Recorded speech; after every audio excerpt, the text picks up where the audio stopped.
Midlife crisis atau krisis paruh baya menjadi periode gejolak emosional yang biasanya melanda pria antara usia 40 hingga 60 tahun.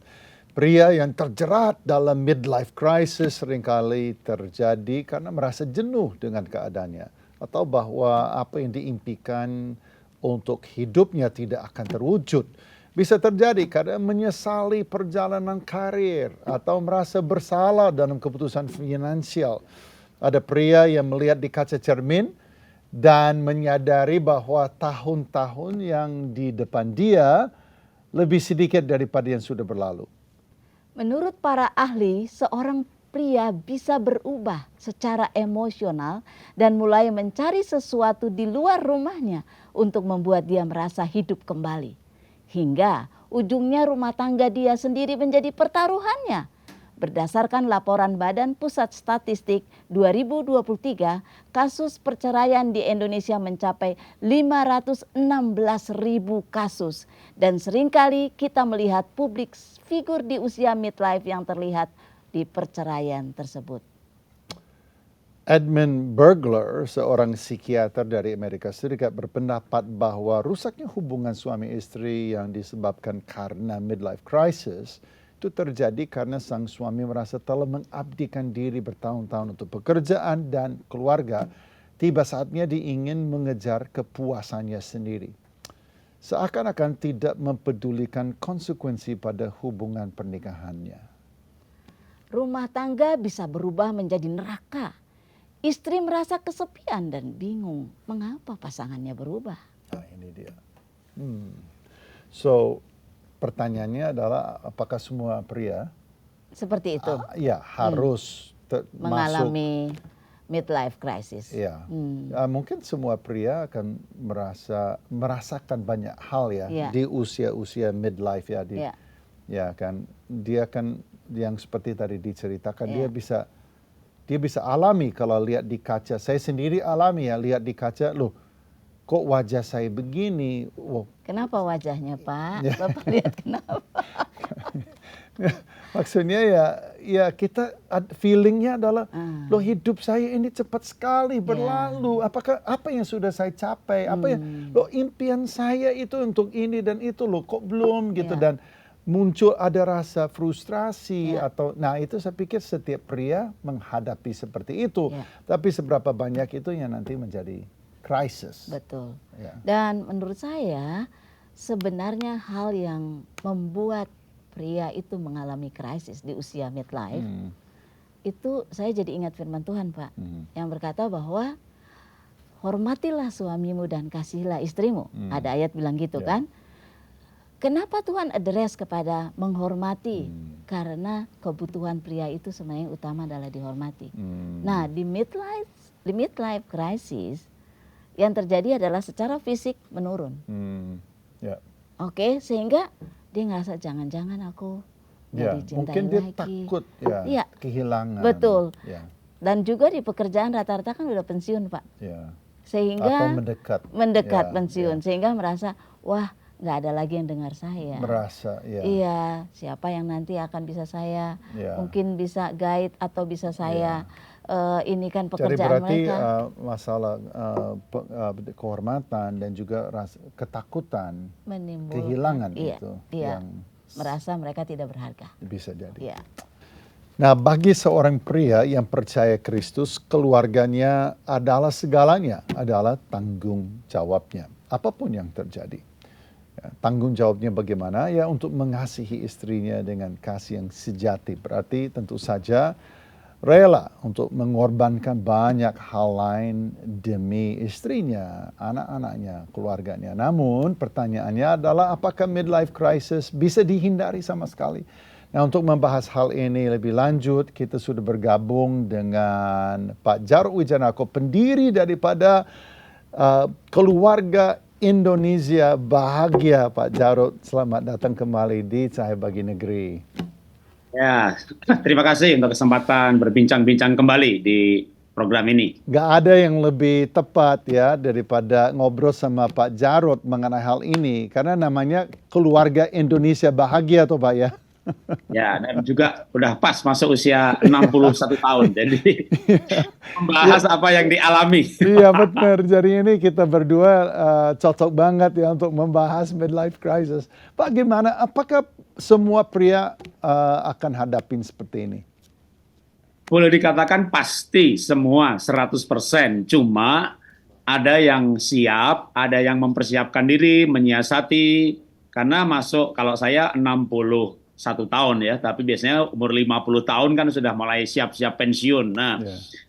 pensiun dalam segala hal ya, baik pelayanan, sosial. Nah, justru ketika masuk masa midlife crisis ini kan kita harus terus sebenarnya harus terus berperan ya. Kalau misalnya di kantor, di bisnis, menyiapkan anak-anak, menyiapkan anak buah, menyiapkan tim, maka kita mulai berpindah peran dari pelaku utama menjadi penasehat, menjadi coach, atau misalnya bisnis tapi yang risikonya tidak terlalu besar, ya lebih menikmati hidup.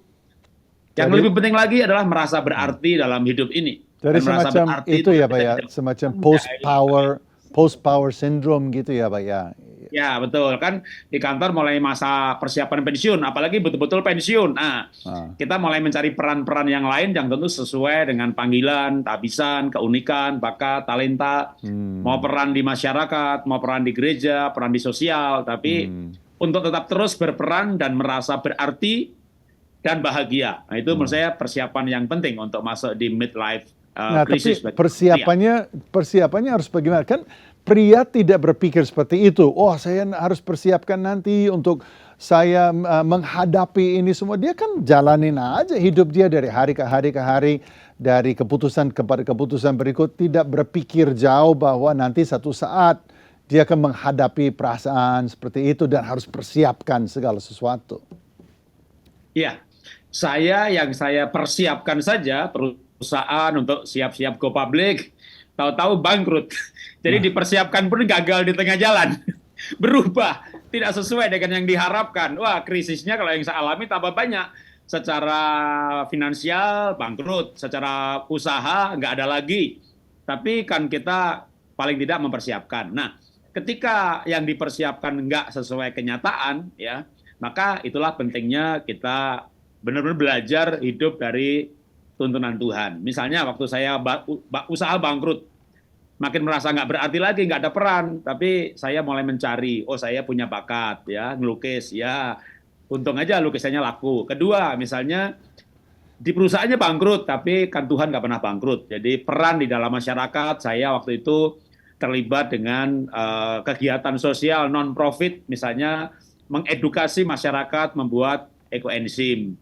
Lalu bergerak mengajari orang hidup sehat lewat olah nafas, lewat makan sehat, dan seterusnya. Nah, ini membuat saya, sekalipun yang saya persiapkan bahkan di dalam hal pekerjaan, betul-betul kebalikan dari rencana. Tapi kan saya tidak kolaps, karena saya bisa mencari peran yang lain yang bisa saya kerjakan. Oke, berarti salah satu kuncinya adalah seorang pria itu yang fleksibel kan, waktu tidak segala sesuatu tidak jalan menurut rencana yang dia miliki, tapi kemudian dia tetap punya niat untuk membangun kehidupannya kepada arah positif.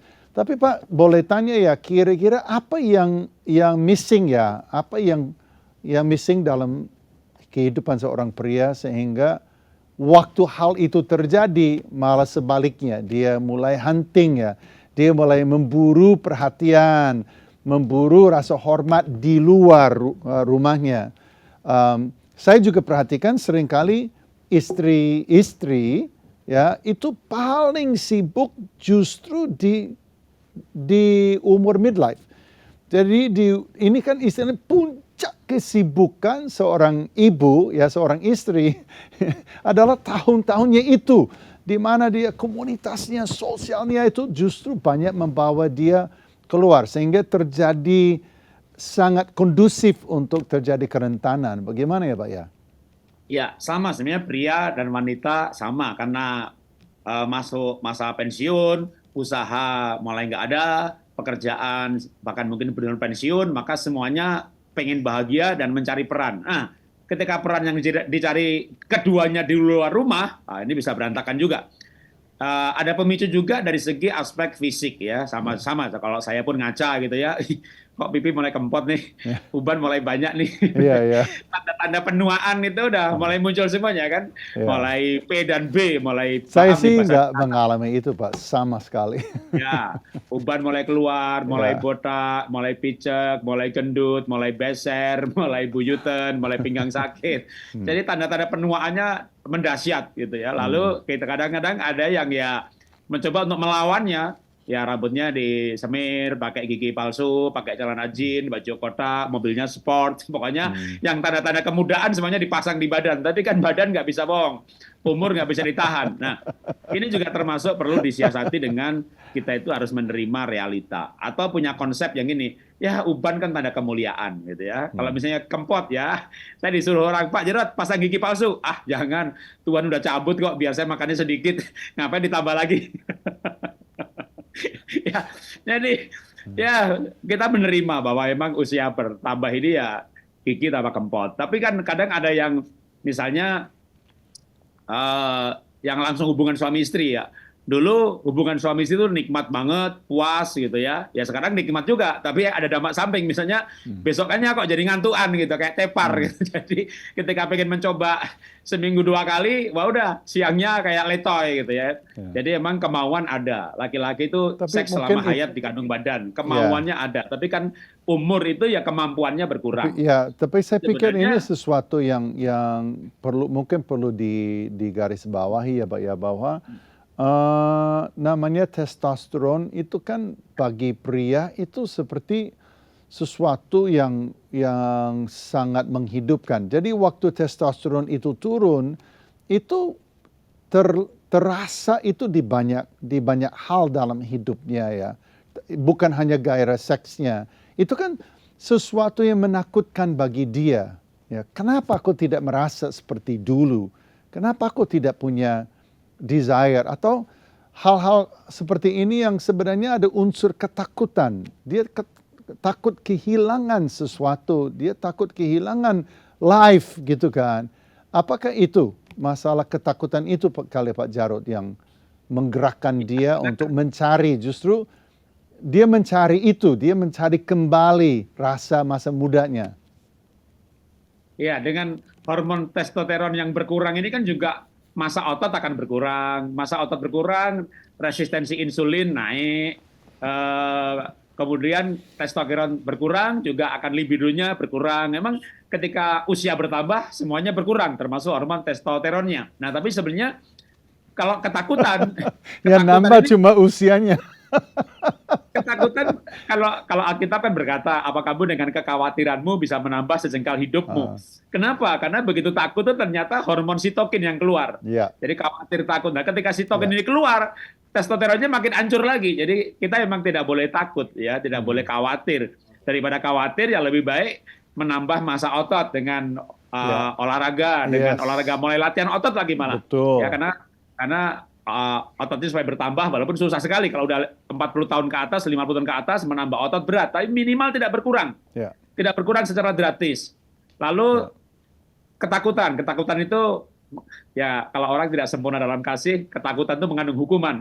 Ketakutan memunculkan kortisol, ketakutan membuat badai sitokin. Sitokin menghancurkan imun, maka kita harus belajar tidak takut masa depan, percaya pertolongan Tuhan, percaya penyertaan Tuhan, percaya pemeliharaan Tuhan. Terus, ya sekarang Pak kita tinggal 1 menit. Nah kira-kira kita coba cari kesimpulan nih. Apa yang menjadi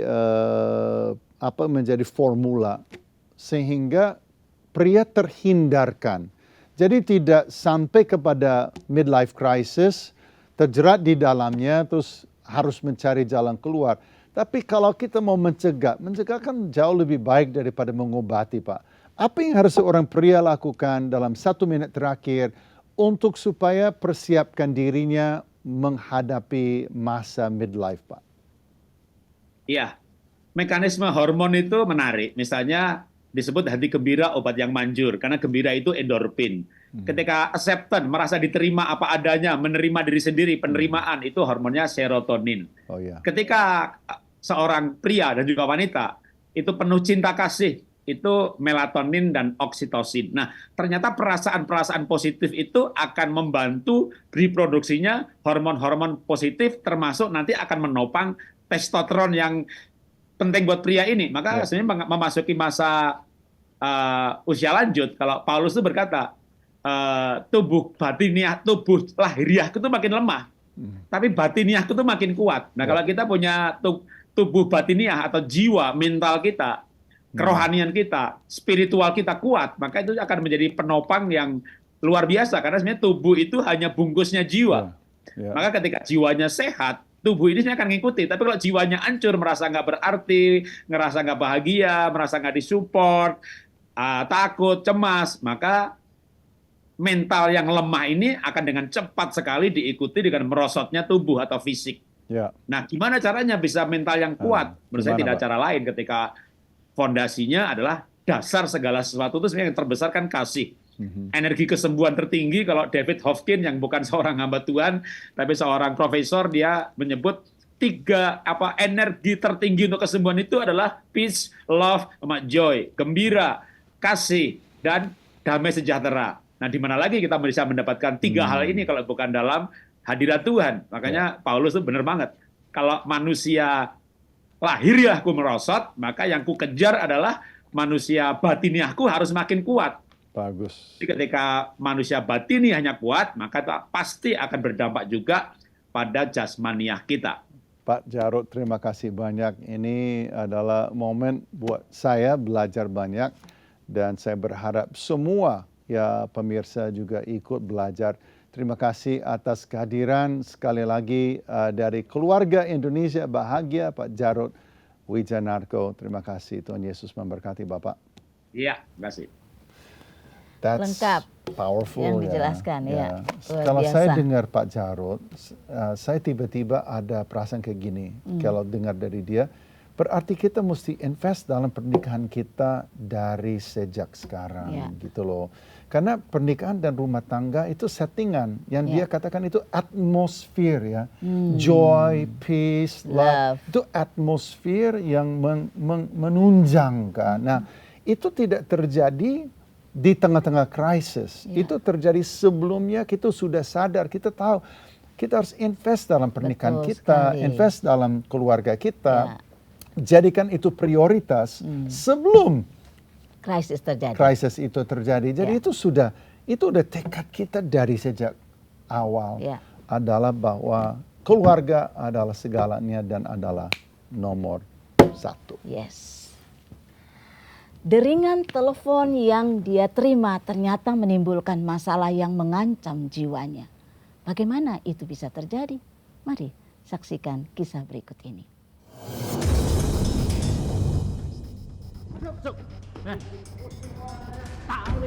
Sana ikut. Makanya kalau punya utang dibayar. Pertama kalinya dalam hidup saya dikejar hutang. Tempat apa ini? Kalian bawa saya kemana? Ini tempat di mana nyawamu bisa melayang. Nggak ada orang tahu. Debt collector itu baru pertama kali saya hadapi. Tapi kan saya janji mau bayar, Bang. Janji. Bikin nak saja. Tidak ada perikemanusiaannya sama sekali. Saya diculik, dibawa ke suatu tempat, dan saya itu nggak tahu itu tempat mana. Saat itu saya merasa hidup saya sudah hampir berakhir. Dan sudah tidak ada harapan lagi.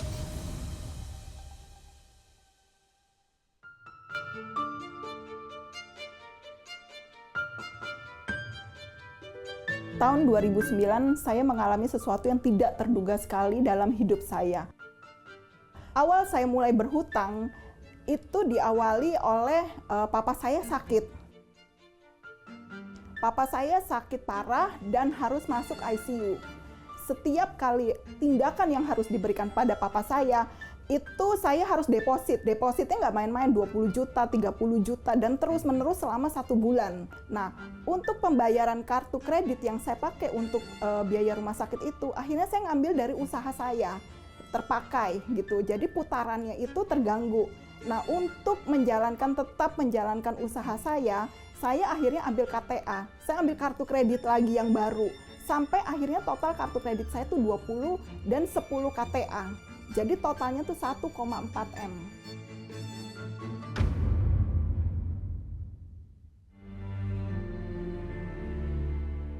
Karena stresnya dan nggak tahu harus lakukan apa, saya itu bisa jalan kaki tanpa tujuan. Saya bengong jalan aja. Karena saya nggak tahu mesti apa yang harus saya lakukan. Karena kalau saya diam di rumah, itu ada debt collector yang datang. Dan satu kali, saya ingat benar, waktu itu saya dikejar debt collector dan saya tiba-tiba nyetop motor orang dan saya numpang di situ, bonceng di situ, dan sampai lagi jalan, dia dalam perjalanan, saya kepikiran mau loncat.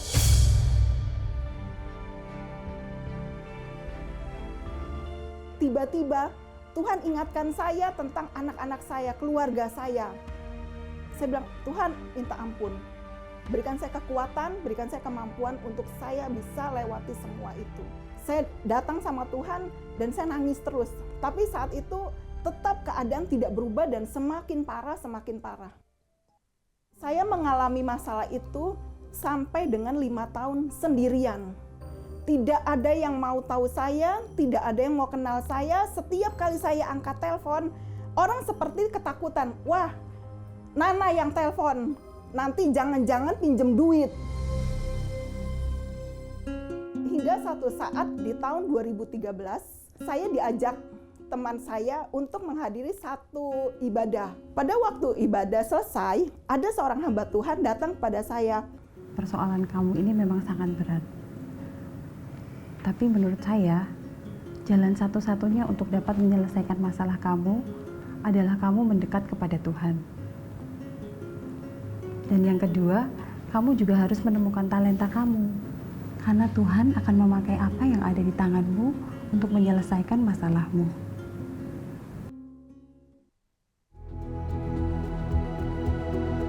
Saya mulai kenal hamba Tuhan ini, saya mulai diajar, saya mulai dibimbing, saya mulai diarahkan bahwa hanya dekat Tuhan saja, hanya memiliki pengenalan yang benar akan Tuhan, disitulah kamu akan dipulihkan. Dan di situ saya belajar, dan benar, satu persatu dibuka. Dan di situ saya mulai diajar belajar tentang firman, kebenaran firman. Saya mulai mempelajari, meneliti tentang firman, dan di situ saya diajar untuk mengenali apa sih kelebihan yang saya miliki. Di situ mulai dikembangkan talenta-talenta yang Tuhan sudah berikan dalam hidup kita. Selama 1 tahun saya dibimbing secara intens, diajarin, diarahkan, sampai tiap ada permasalahan dalam usaha, ini gimana caranya, penyelesaiannya, saya harus lakukan apa. Akhirnya mulai diajarin, dan akhirnya saya juga dapat pekerjaan yang lebih oke. Saya cuma doa, Tuhan tolong lunasi hutang saya. Itu aja, nggak lebih. Tapi setelah hutang lunas, ternyata Tuhan bukakan pintu-pintu yang lain.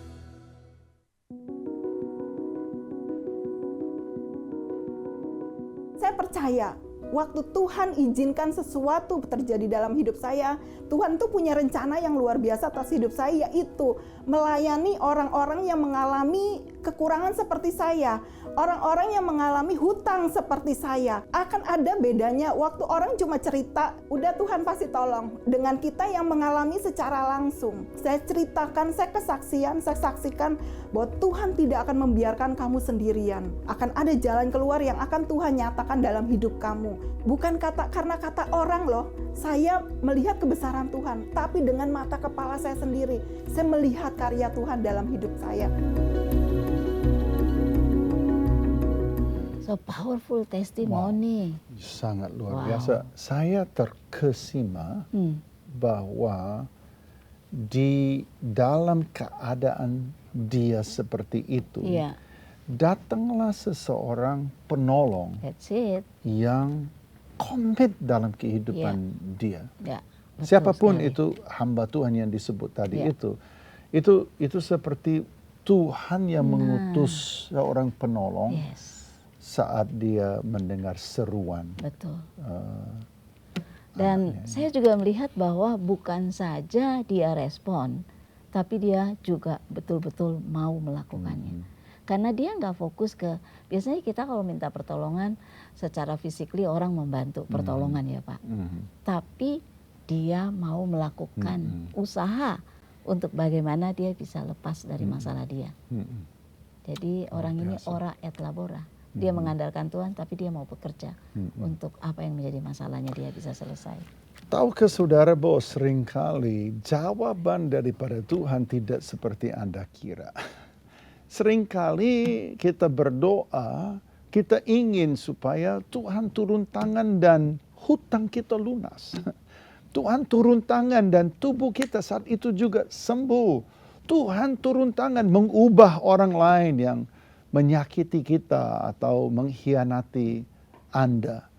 Dan kita berharap bahwa Tuhan langsung berurusan dengan apa yang kita lihat, dengan apa yang menurut kita adalah masalah dalam kehidupan kita.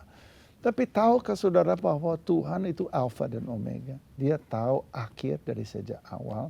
Dia tahu yang terbaik untuk hidup Anda. Dan dia seringkali memberi kepada kita jawaban yang berbeda daripada yang kita harapkan.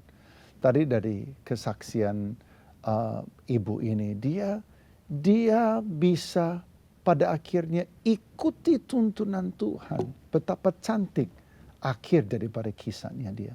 Dia ikuti tuntunan Tuhan dan apa yang terjadi.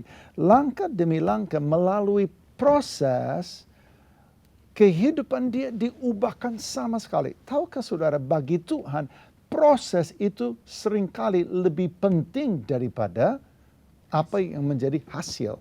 Kenapa? Karena proses itu dalam kerajaan Allah itu yang membentuk dan melatih kita menjadi pribadi yang menyenangkan hati Tuhan. Firman Tuhan mengatakan bahwa apa yang mengubah kita ya adalah pembaharuan budi kita. Itu terjadi bagaimana? Dari hari ke hari. Firman Tuhan mengatakan janganlah menjadi serupa dengan dunia ini. Serupa dengan dunia ini apa? Sikut menyikut, gali lubang, tutup lubang, kerjakan apa yang bisa kita kerjakan untuk menyelesaikan masalah kita hari ini. Tapi dia katakan, no, kamu berubahlah oleh pembaharuan budimu. Sehingga kamu tahu apa yang cantik, apa yang menjadi kehendak Allah dan apa yang sempurna.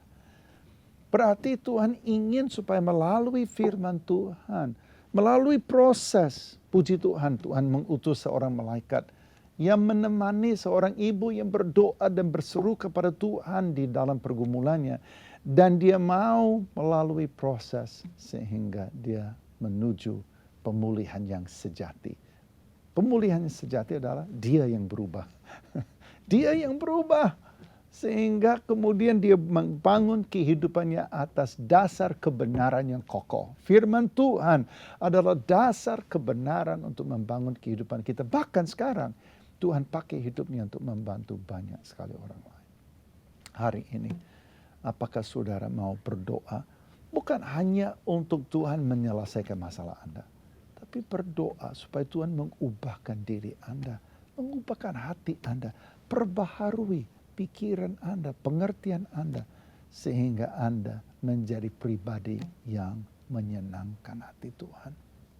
Mari kita berdoa. Bapa di surga, terima kasih untuk setiap pemirsa, setiap orang yang ikuti Cahaya Bagi Negeri hari ini. Terima kasih. Perjalanan hidup mereka membawa mereka di jalan yang buntu. Jalan yang sepertinya tidak ada keluarnya. Masalah yang seperti tidak ada yang bisa menyelesaikan. Hutang yang sepertinya tidak mungkin terbayarkan. Penyakit yang seperti dokter sudah angkat tangan dan mengatakan, sudah kami lakukan yang terbaik. Tetapi Engkaulah adalah Tuhan yang menuntun kami kepada kemenangan dan sampai kepada kemenangan. Kemuliaan satu kepada kemuliaan yang lain. Dan Tuhan, kami berseru kepadamu hari ini. Tuhan, turun tangan dalam kehidupan setiap pemirsa. Sehingga mereka menjadi orang yang berkenan. Orang yang belajar mengenal firman Tuhan diubahkan menjadi serupa dengan Kristus. Tuhan, itulah doa kami hari ini. Taruh tangan kiri Anda di dada. Angkat tangan kanan Anda kepada Tuhan dan katakan, Tuhan, ubahkanlah aku menjadi pribadi yang berkenan. Ubahkanlah aku menjadi orang yang mencari Tuhan, bukan yang lain. Ubahkanlah aku menjadi orang yang mengenal firman Tuhan dan bertumbuh di dalamnya. Aku rela, aku mau, aku tunduk, dan aku ingin. Aku ingin Engkau tuntun aku dalam proses ini. Dalam nama Yesus. Saat ini saya digerakkan berdoa untuk keluarga. Ada sebuah keluarga yang saat ini sedang dalam ketakutan karena engkau sedang dikejar-kejar oleh debt collector karena pinjaman online. Bapak dan Ibu yang sekarang sedang putus asa, mari bersama ulurkan tanganmu. Kita minta pertolongan dari Tuhan. Sebab bagi Dia tidak ada yang sukar. Bagi Tuhan tidak ada yang mustahil. Mari kita bersepakat. Bapa di surga, kami mau berdoa untuk keluarga yang sedang terikat oleh pinjaman online dan saat ini benar-benar terjerat dan tidak bisa keluar. Engkaulah Allah yang membuat jalan saat tiada jalan. Bukakan jalanmu kepada keluarga ini Tuhan. Dan biarkan mereka dimerdekakan dari hutang piutang ini. Dengan caramu yang ajaib.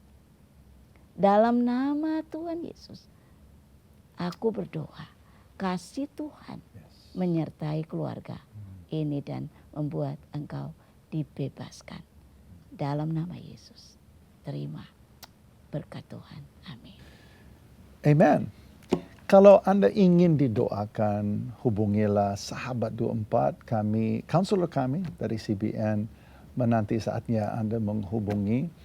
Pakai HP Anda dan bicara langsung dengan kaunselor kami. Sangat indah untuk ngobrol, untuk sharing, untuk diskusi, dan untuk didoakan. Anda juga bisa chat dengan kami, ada nomor di layar Anda. Kami percaya bahwa melalui menghubungi Sahabat 24, Anda pasti diberkati.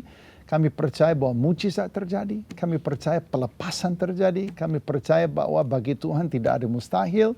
Kami percaya bahwa firman Tuhan ya dan amin adanya.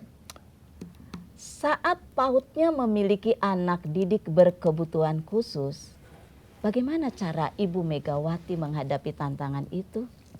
Ini dia kisahnya.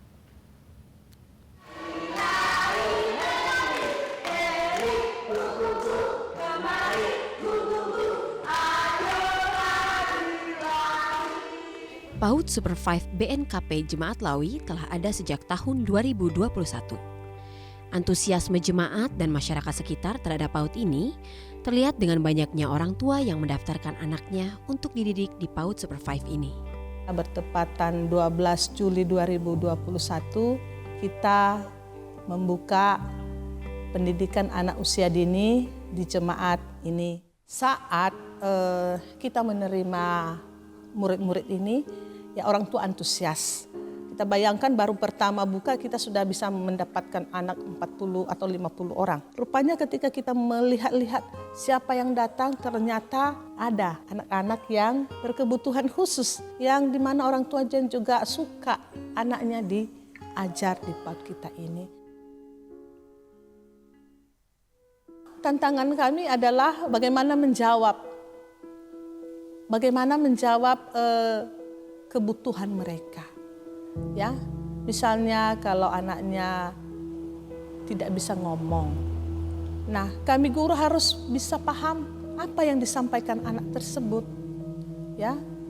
Dia misalnya mau makan, kan beda kalau misalnya anak yang lain bilang saya mau makan. Tapi kalau anak yang berkebutuhan khusus yang tidak bisa ngomong, ya kita harus pintar, kami harus pintar, bijak menebak apa yang disampaikannya.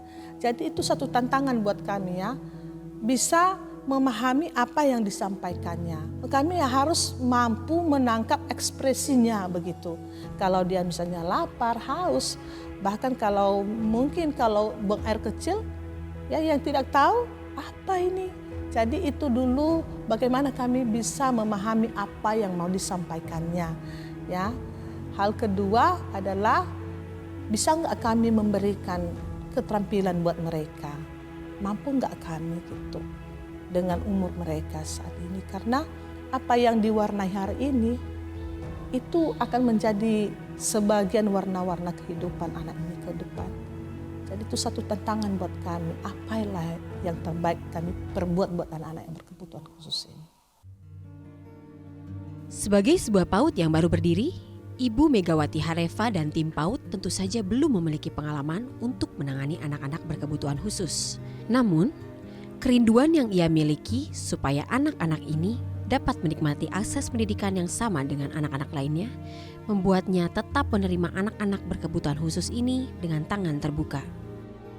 Tim Super 5 Cahaya Bagi Negeri hadir untuk membantu dengan memberikan pelatihan-pelatihan yang tentu saja berguna untuk mereka mendidik anak-anak berkebutuhan khusus. Kami telah dilatih untuk berpikir, memahami anak-anak secara umum. Walaupun di balik itu terselip juga bagaimana ya anak-anak ini bisa mampu. Tetapi saya sangat yakin ya melalui CBN, Training Super 5 sangat membantu kami untuk menghadapi baik anak-anak yang normal, sehat dan juga anak-anak yang berkebutuhan khusus. Sangat membantu kami. Harapannya untuk anak berkebutuhan khusus ini tidaklah muluk-muluk. Baginya, jika anak-anak ini mendapatkan pengalaman mengenyam pendidikan seperti anak-anak lainnya, itu sudah cukup. Perubahan yang signifikan tidak banyak sekali, ya, karena mereka ini juga berkembang dengan pelan-pelan begitu ya. Kita tidak punya target apa-apa. Yang kita harapkan, yang kami harapkan saja adalah anak-anak ini tidak mesti tinggal diam di rumah, ya, tidak sedih melihat teman-temannya lewat-lewat depan rumahnya, ya. Hanya saja yang kami perbuat biarlah mereka bisa bersukacita, berbaur, bisa bermain, ya. Paling tidak dia bisa menyebut nama anak di luar nama-nama yang ada di dalam keluarganya. Itu sangat luar biasa.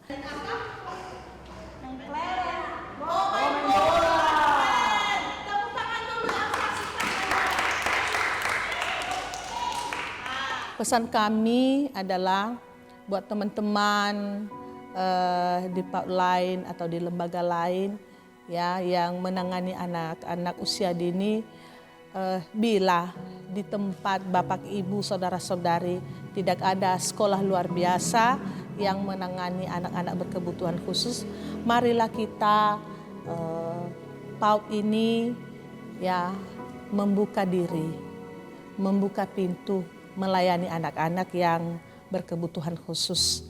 Ya, karena kita tahu bahwa Tuhan Yesus datang bukan datang hanya untuk orang yang baik-baik, tetapi Tuhan Yesus juga mendatangi mereka yang memiliki kekurangan, kelemahan. Jadi dengan adanya PAUD ini, ya marilah kita berperan untuk membantu meringankan sedikit beban atau penderitaan ya yang dialami oleh anak-anak yang berkebutuhan khusus ya. Kami sangat berterima kasih kepada CBN yang telah menjadi jalur berkat Tuhan kepada anak-anak di Nias ini, terutama di gereja BNKP. Dan kami percaya CBN akan menjadi garam, menjadi terang buat seluruh anak-anak di Pulau Nias ini, di Indonesia dan di seluruh dunia.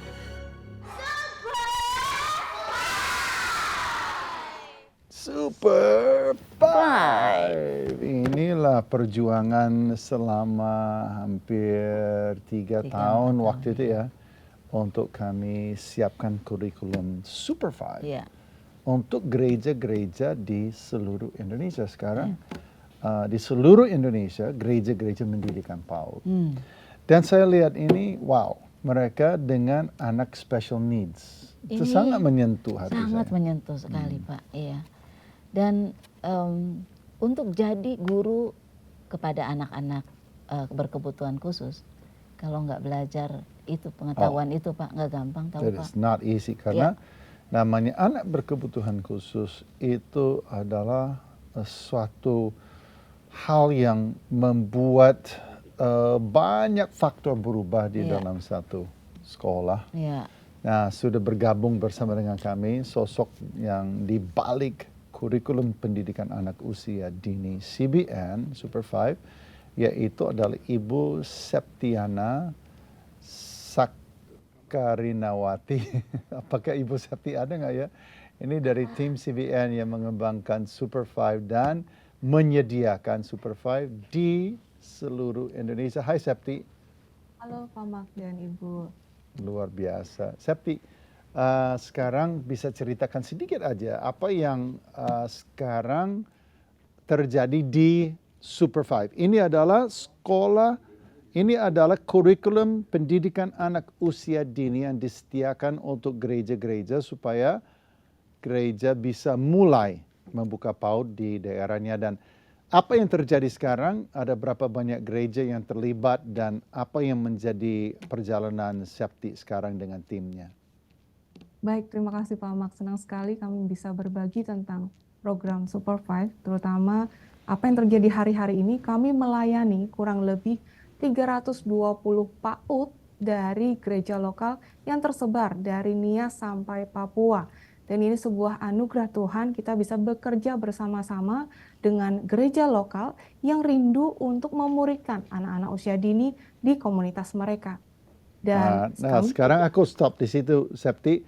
Tolong supaya kita jelaskan dulu, PAUD ini dijual, seberapa mahal PAUD ini sehingga 320 gereja, banyak yang di daerah 3T, yang akhirnya menggunakan PAUD ini kan. Nah, sistem penjualannya gimana? Baik, saya akan jelaskan. Dari 320 gereja lokal yang bermitra atau 320 PAUD ini, kami tidak menjual dalam bentuk fee ya atau sesuatu yang transaksional, tapi hati kami lebih untuk melayani. Kami menyediakan sebuah kemitraan yang melayani dasarnya. Sehingga komitmen kami menyediakan kurikulumnya, medianya, dan juga learning management system serta trainingnya sepanjang kemitraan untuk memperlengkapi gereja lokal terutama guru-gurunya untuk mereka mendapatkan soft skill dan juga keterampilan dalam membersamai anak-anak.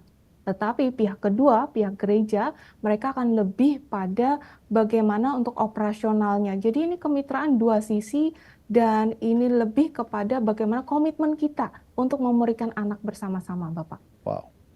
Oke, supaya kita bisa cerna ya, 320 lokasi berarti mungkin lebih dari 1.000 guru kali ya. Bagaimana Ibu Septi dan tim bisa melatih guru yang begitu banyak dengan begitu aneka ragam? Ini caranya bagaimana nih? Iya, Bapak. Dan mungkin untuk ini juga pertanyaan juga untuk gembala-gembala atau rekan-rekan yang sudah memiliki yayasan PAUD. Bagaimana cara kami melatih rekan-rekan yang ada di seluruh pelosok Indonesia? Kami memberikan wadahnya di learning management system, baik itu akses untuk kurikulum, termasuk juga pelatihan guru. Jadi guru bisa masuk ke dalam sistem, termasuk di dalamnya kursus-kursus atau training-training yang mendampingi mereka bisa diakses 7 kali 24 jam sepanjang tahun untuk akses-akses yang mereka perlu untuk tambahan ya. Jadi selain itu kami juga memberikan kelas Zoom ya, kelas yang memang terstruktur untuk mendampingi guru-guru setiap minggunya, termasuk juga selain kelas training ya yang harus diikuti juga ada kelas namanya mentoring. Setiap hari Kamis kami berikan kelas untuk konsultasi di mana kepala sekolah jika mengalami kendala tentang memanage atau mengelola PAUD ataupun guru-guru sedang mungkin mengalami pertanyaan atau kendala dalam proses belajar mengajar, kami duduk hadir bersama mereka. Selain itu, jika ada rekan-rekan, mungkin adminnya atau operatornya mengalami kendala tentang sistem, kami pun siap mendampingi mereka di setiap harinya. Itu luar biasa, luar biasa capek. Dan ini apa yang menjadi target Ibu Septi di tahun 2024 ini, apa yang menjadi impian, yang menjadi harapan bagi tim Super 5 di CBN? Baik, kerinduan kami adalah melayani lebih banyak lagi gereja lokal yang rindu untuk membuka PAUD atau merintis PAUD, di mana membersamai anak-anak usia dini dimuridkan dalam komunitas gereja lokal. Kami rindu untuk itu, kami membuka pendaftaran sampai Maret nanti. Kerinduan kami sekitar 200 lebih gereja lokal bersama-sama merintis PAUD bersama-sama dengan CBN. Wow, ini luar biasa. Kita memiliki kapasitaskah untuk menambahkan ratusan gereja dalam waktu 1 tahun, Bu Septi? Ya, tentu saja, karena kita menunggangi karena kita hatinya untuk melaksanakan amanat agung, tapi kita menunggangi media dan teknologi Bapak, karena di Super 5 ini sudah sangat lengkap ya, di mana LMS-nya hadir, media kreatifnya hadir, guru-guru bisa memakai bersamaan, kita juga ada training yang mendamping guru. Kami percaya, kami juga berharap ini menjadi sebuah tools terbaik untuk gereja-gereja lokal betul-betul melaksanakan amanat agung sejak anak-anak usia dini di komunitas mereka. Saya kagum. Saya harus tanya ini tinggal 30 detik, tapi dalam waktu 30 detik bisa Septi ceritakan bagaimana caranya masih bisa disisihkan waktu untuk mengajar guru-guru yang punya anak special needs. Karena itu adalah sesuatu yang lain lagi dan adalah tambahan lagi kepada yang pasti schedule atau jadwal Septi yang super sibuk. Ya Bapak, jadi di dalam kurikulum Super 5 itu sendiri sudah dirajut dengan nilai pemuritan karakter Kristus, tetapi kami juga punya kelas-kelas training di mana guru-guru didampingi jika memang ada di daerah mereka atau di dalam PAUD mereka melayani anak-anak kebutuhan khusus, itu pun bisa terlayani karena kami punya trainer-trainer terbaik dan modul kurikulumnya juga bisa untuk melayani anak-anak kebutuhan khusus ataupun untuk pendidikan inklusi, itu sudah dirajut jadi satu.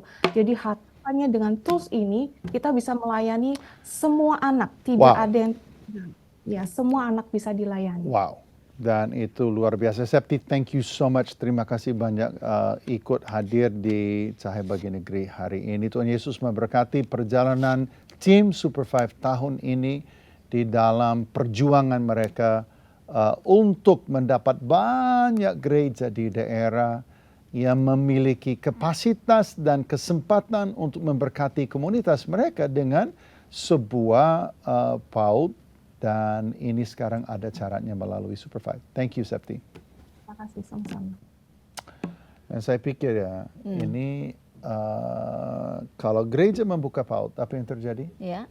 Senin, Selasa, Rabu, Kamis, Jumat, gereja itu menjadi community center yang memberkati komunitas. Betul sekali. Dan itu luar biasa. Ini juga jadi proyek pemuritan generasi yang masif dan strategis. Yes, ya. Dan usia dini itu adalah usia di mana segala sesuatu dari kehidupan orang dewasa itu sebenarnya berakar di situ. Cahaya Bagi Negeri memiliki perhatian khusus bagi pemuridan anak usia 0 sampai 6 tahun.